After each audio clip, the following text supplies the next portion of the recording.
Okay, I'm pretty happy with the way this has turned out. As you can see, I didn't put any inlay on it the first time. I am doing something a little different from this one, since I cannot seem to cut these trapezoids or even route them out properly. I'm not going to do this on this neck. I got lucky on Luis's guitar. It looks pretty good, but I just, after all of this, I don't want to go through that. So I think I'm just going to do straight up dots, but I'm also going to do them in that gold, which will be totally cool. So I'm going to do that. Yes, I'm playing it safe. But also Nicole will be a little bit more used to the way the dots look since she plays a Fender. So goals today, at least partially for this video, are going to be, I basically just slotted these and profiled it, did the radius, but now I'm going to do the binding on here, and I'm going to use canary wood. So what I'm going to do is I'm going to show me cutting this out. Probably just cutting this down first with a plane just to get rid of that stuff, and then I'm going to be routing the binding channels, and then I'm going to glue those in, and they're going to be sitting a little proud of the top here because I still have all the sanding to do on here. So I'm going to do that all at once, so I'm careful not to take this fretboard down too far. It's actually at a really great height right now. As you can see, I cut those fret slots way deeper than I did the first time, because I literally, after I cut those and then I did the radius, and after I did all of the inlay and everything, I had to literally get my saw out and cut them again. So I was a little freaked out at how deep it went, because this thing was like flexing like crazy. Richlight is super hard, but yeah, it was flexing, and as you can see, it's down like really far. So that was cutting it real close, literally. But after I radiused it, it's actually at a really good height right now. Just a little too deep for the frets, but that's way better, because I had problems when I was fretting the other neck of them being too high, and I had to take them. It was just such a hassle, so I would rather go down a little too far than not enough. And now there's no problem with this fretboard flexing, and it's got plenty of thickness for future leveling and all that stuff. So yeah, I'm pretty happy with the way this is. It's a very good basic neck at this point, and it just has some finishing. As you see, I decided to do some binding on the sides here. I love binding. I think it looks great. It's definitely more work, but I was thinking about whether I wanted to do the canary wood up here, and then you're talking about wood binding and all that, and then I'm thinking, do I want to have black binding down here with an already black fretboard? So I'm not going to. It's going to be, this is more of a border to make the top of it stick out really nice, and this is definitely going to be the canary wood, because it's going to be really good contrast with the bottom of the neck. Now that I'm thinking about it, this is yellow Yellow heart. Maybe I should use yellow heart for the binding. I don't know, because then that'll really match. I think that's what I need to do. I'm going to use yellow heart for the binding. So that basically the sides of these are going to be yellow. Yeah, that's going to be cool. I just made that decision because it actually makes the most sense, because then it'll actually match all over. So yeah, that's what we're going to do. And then of course the frets are gold, and so is the hardware, which I got the wrong set sent to me. I got a left-handed set sent to me. Then I'll show a picture here of what I was like. Am I that stupid that, because literally I ordered the right one, or I thought was the right one, and I put it in there and I was like, what the hell did I do?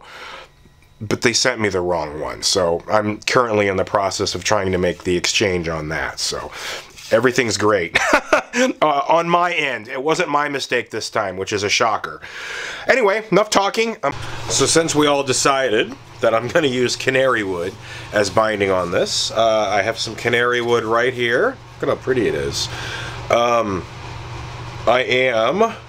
needing to joint the sides of it to make it nice and flat, and then the final, the thicknessing, I'm going to have to use a hand planer. It seems to work really well.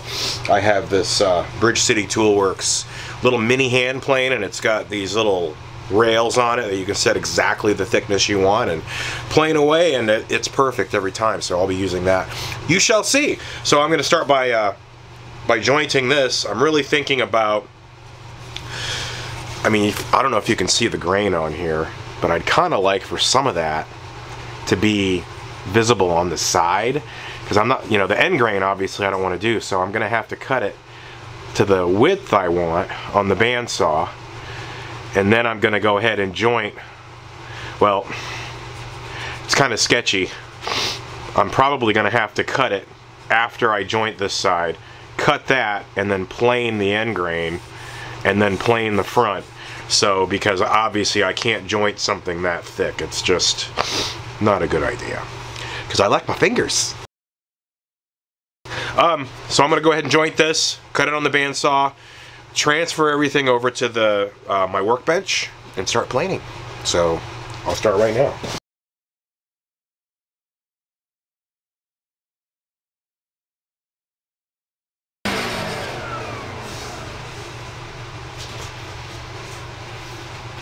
It actually looks pretty good, just like that. So I think I'm still going to use, I don't know. No, I like that. It's all beautiful.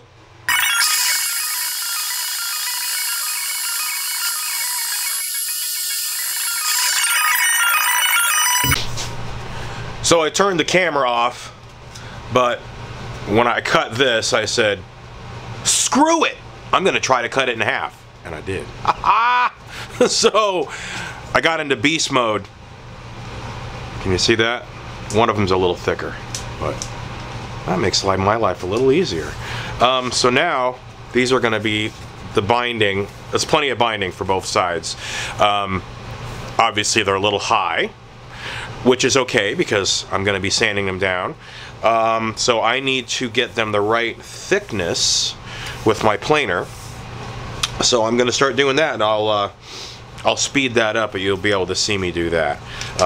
It's kind of a lot of fun. These are way too long as well, but that gives me plenty to play with here. So I am going to do that. It smells good. So this is the plane I was talking about, that Bridge City. As you can see, it's got these little rails on the bottom, and you can set that to whatever thickness you want. In this case, it's going to be 2 millimeter, and you set that and lock it off, and you can do your own binding with this thing, whatever you want. I have done quite a few guitars with this, and it comes out of the box super sharp. It's a little expensive, but I swear it's worth it just for stuff like this. So what I'm going to do, how I start this process, is I take double-sided tape and I put it down the length that I need, and get my scalpel, if I can find it. Here it is. and cut that. Whoop. And then I'll take this off. I used to do the masking tape and super glue trick, and I still do, but this is just so much faster. So then what I'll do, I'll decide, I'm going to be sanding this anyway. I kind of think that that side is going to go out. Yeah. So, and that's already totally flat. So I'm going to mount that here.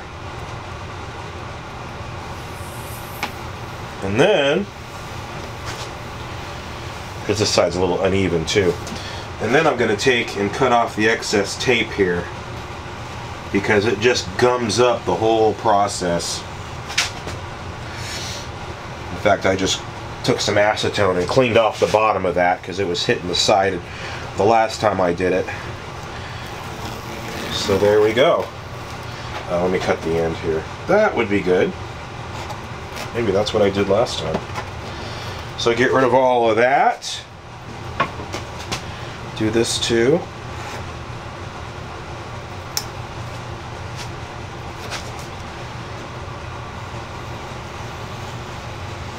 And you can get right up next to it. So this is now nicely stuffed to the table. And now I essentially just plane it. So see if I can get you a little closer.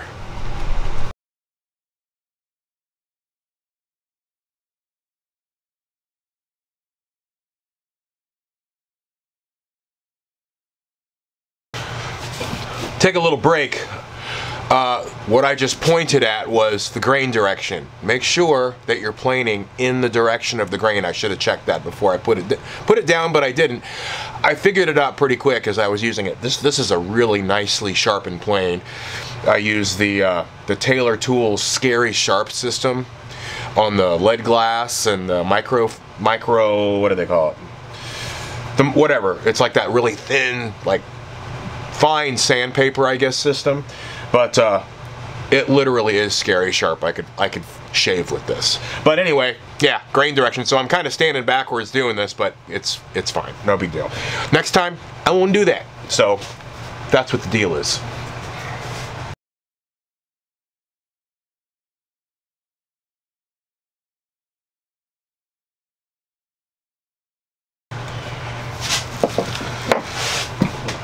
Have you ever used a beautifully sharpened plane? Look at how nice that is. It's one of the purest, most joyful experiences of woodworking. If you don't work with hand planes, learn how to sharpen, get yourself some good planes, and do this, because it's just, look at that. Look at how beautiful that is. That wood. It's like ribbons of joy. But these colors are just insane. I totally twisted it up. It's cool because it's rainbow poplar that I'm using, so I'm kind of doing that theme. Even the metal is being burnt, so it has that rainbow effect. But I mean, look at how beautiful that is. How beautifully thin and gorgeous that is. It's like curls of joy. Anyway, and the finish on here is like glass. It's beautiful. And this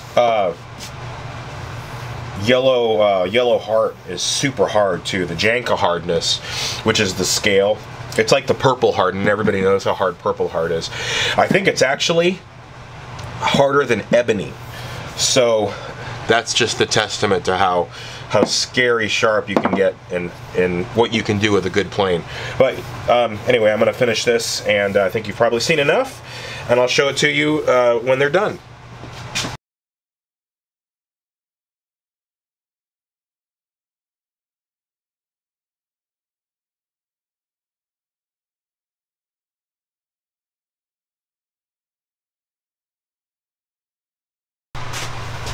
So what I'm going to do now is I'm going to glue this Perfling on the sides, and I am also going to do the bottom, but in order to do that I'm soaking it in ammonia, and maybe for a couple hours, and then I'm gonna bend that.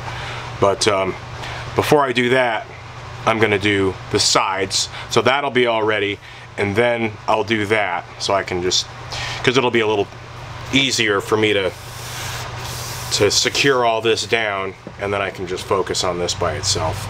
So I'm gonna do that, and I'll show you a little trick, a little recycling thing too. Don't need fancy equipment.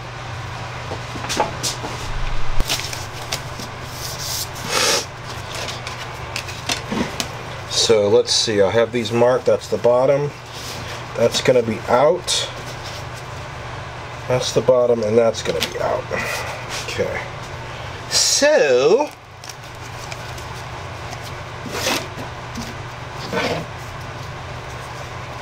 this thing used to stick up here, now it doesn't want to. Now it makes me look stupid, because it is. Here we go. Just using wood glue for this. If I do plastic binding, I use acetone. I think that works pretty well. Now remember, these are definitely going to be sitting above or proud of this fretboard, and it's also, I cut it thicker as well as far as the width of these, just slightly, probably like a, you know, ½ millimeter, just so I can, it'll give me enough room for finished sanding. So it's better to be slightly bigger and have a little bit of room to work than slightly smaller and you can't get it as nice as you would like. So all I've done with this is cut this to the length of the fretboard. So pop that on there, wiggle it back and forth a little bit, make sure it's in the right spot. I don't know why that works, moving it back and forth like that. If somebody knows, let me know in the comments. Okay, so that's that one. And then this one, we go on this side. I can always trim it. Wiggle that a little bit. Just make sure it's seated down there nice. The hard part is this end. We'll get that later. But there's going to be that final piece right on the end right there. Make sure that's seated properly. Let me get a paper towel.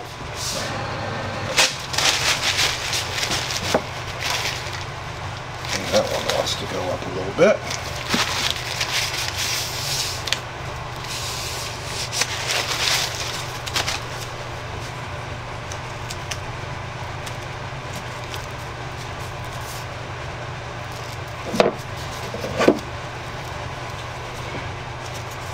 Sometimes I've found this is a little easier when it's getting like really super close to drying. Not super close to drying, but you know what I mean, like tackier. Okay, so this is my little trick. This is an old whatchamacallit, oops, inner tube that I cut up, and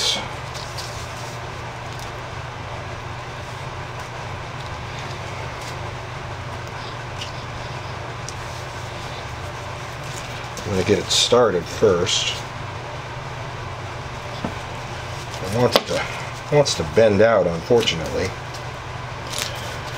I don't know, maybe I won't do that now that I'm thinking about it, because it wants to flop down. I think what I'm going to do is just clamp it like normally. I've done it the inner tube method before, and it does work. But these might be a little taller than some that I have done before. So yeah, let's do that. Or what I could do is clamp the top and bottom. Oop. And then wrap it after that. Let's see what happens here. Really want, there we go.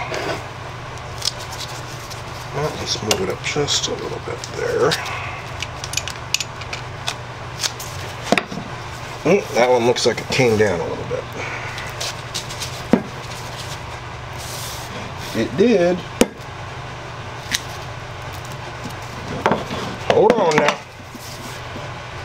Gotta get it right. This one too. It's starting to tack up pretty well, so, which is a good thing, but you better make sure it's in the spot you need it. There we go. There we go. That is absolutely perfect. Okay.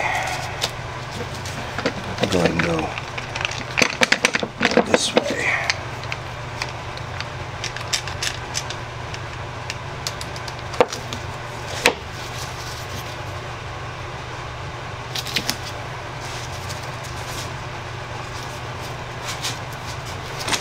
It's looking good.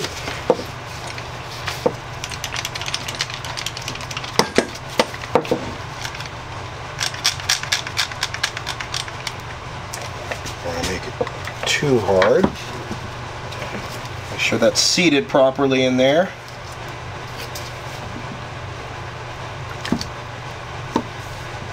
Ah, very nice.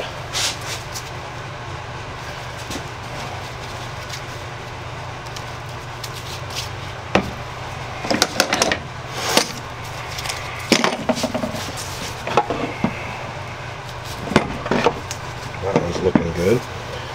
This one wants to come up a little bit, so I have to finagle it. That's okay, I'm the finagle king.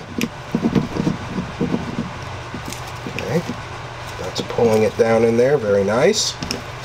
Let's check this side. Can't complain about that. These colors are so awesome. I love it. I just love it. Okay, this has got to do the same thing.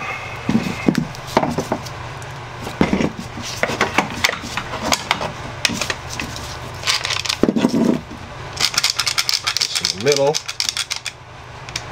Maybe we'll still wrap it now that I have it secured down where it needs to be. Oh yeah.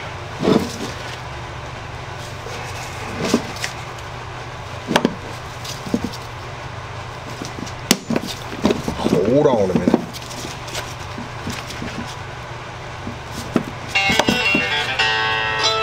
Ooh, Molly Tuttle. Listening to a little bit of Molly Tuttle. She just won a Grammy. Definitely got to check her out if you haven't. You know, I haven't built acoustic guitars yet. I would love to build a guitar for Molly. Molly, if you're watching this, which I highly doubt, hit me up. I want to get you all dialed in. I think I've seen her play acoustic guitar or electric guitar before. Okay, that is actually freaking perfect right there. Perfect. So I'm going to see if I can actually wrap this up. Or is it going to be like a big pain in the you-know-what? Kind of stretch it out a little bit onto itself. I'll go over here. Hold that. This just puts pressure over the whole thing. I think Daisy Tempest does this as well. I think you have to be just really careful about whether the Perfling wants to break out a little bit as far as go this way, and then the bottom will splay, which is what you definitely do not want. So, but this is nice because it gives pressure kind of over the entire thing. It would probably have worked better if these were shorter and maybe flush